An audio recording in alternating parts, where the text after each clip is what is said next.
how to reverse image search on Pinterest.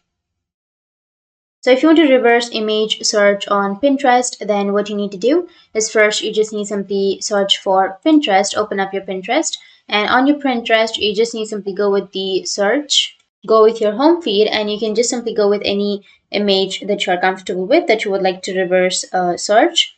Now you just need simply take the image.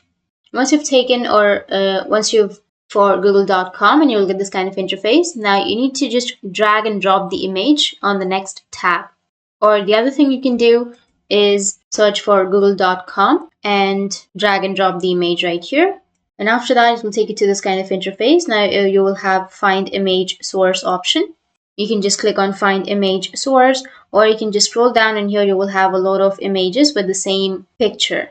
And if you scroll down, then you will have a lot of images. You'll have that on Pinterest also. So as you can see that here you will have the Pinterest. You can just click on it and it will take you to the same Pinterest image. So that's how you can reverse image search on Pinterest. And if you have any questions, feel free to comment below. Thanks for watching.